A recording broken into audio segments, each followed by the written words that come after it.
On the borders between Central and West Africa lies Cameroon, a country with a population of over 30 million people, a civil war-torn zone, and a dictator president that has held on to power for over 4 decades. Most African leaders are known for holding on to power, but Cameroonian leaders take it to a whole different level. From the National Assembly to the Senate, the country has some of the oldest and longest-serving members of government in the world. Cameroon has a very interesting but sad history filled with fraud, deceits, and disappointments.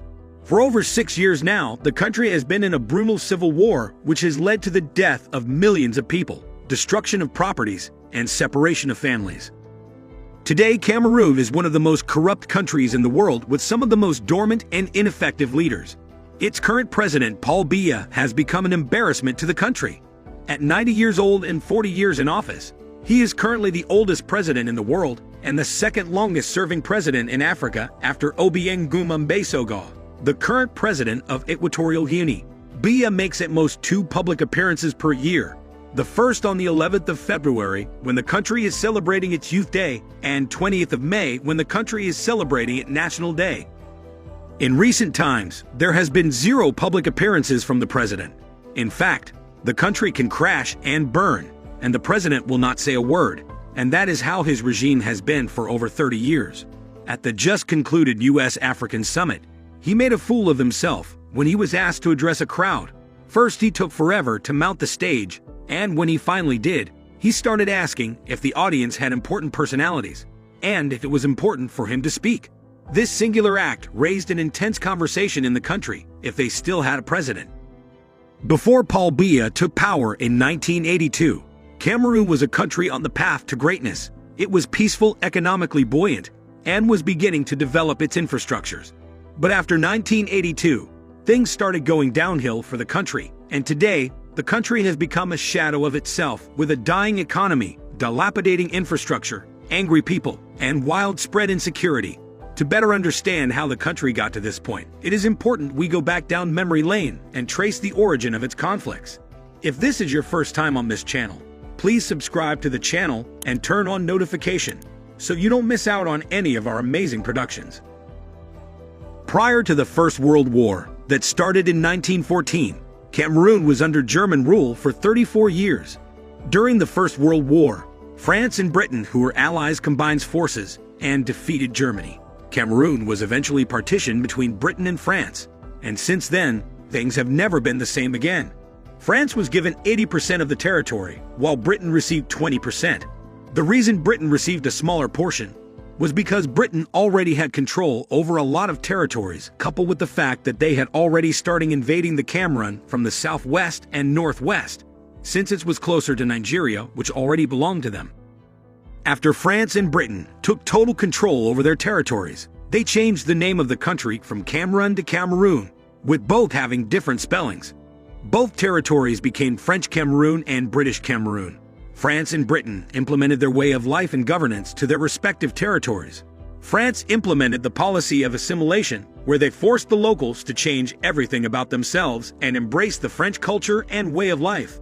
The locals were to speak like the French, eat like the French, and even dress like the French. Britain, on the other hand, due to its policy of divide and rule, further partitioned its own portion of Cameroon into 2 and named it British Northern Cameroon, which was administered as part of Northern Nigeria, and British Southern Cameroon, which was administered as part of Eastern Nigeria.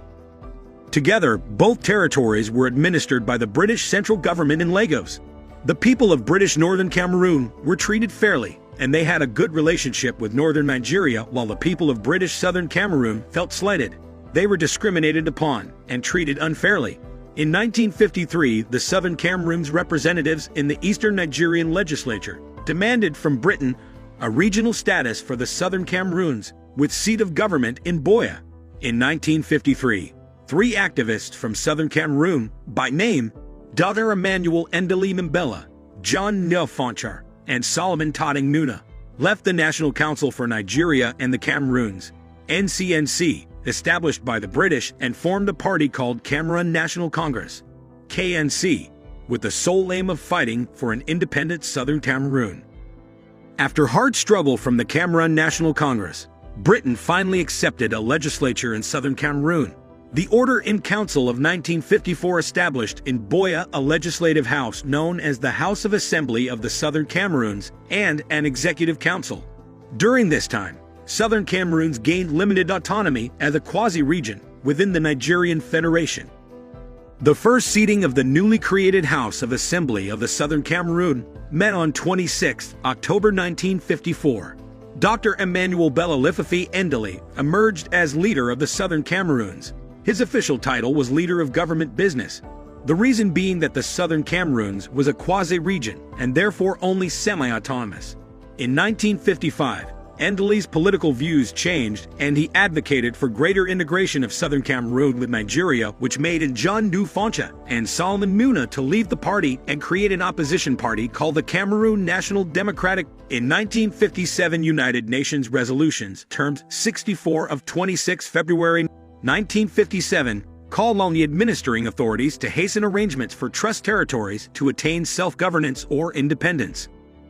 After the resolution by the United Nations, Southern Cameroons attained the status of a full region and became autonomous and fully self-governing, and the House of Chiefs was also created.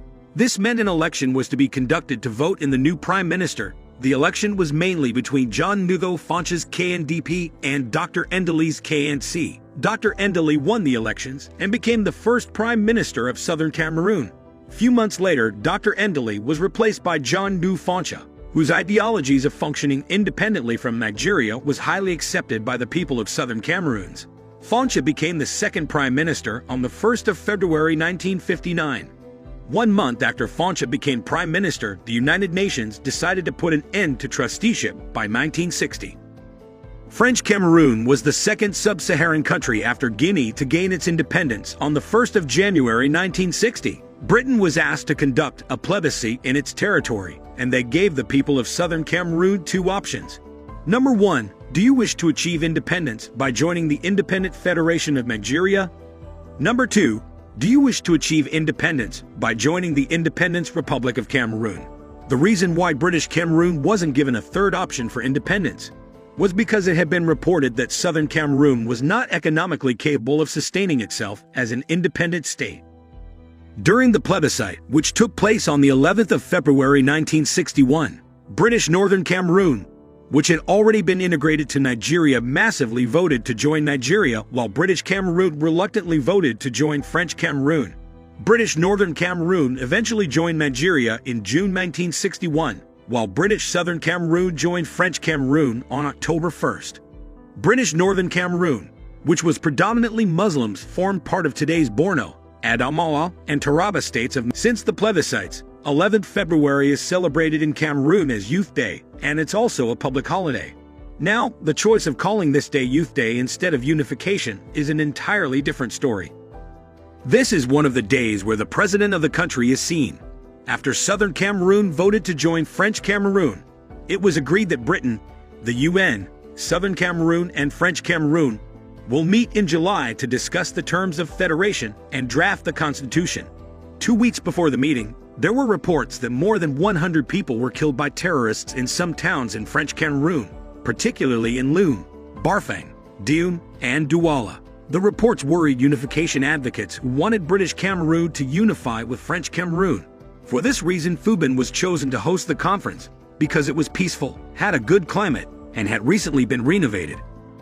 The leaders of French Cameroon wanted to make an impression and portray Ahidjo as a good leader who had everything under control.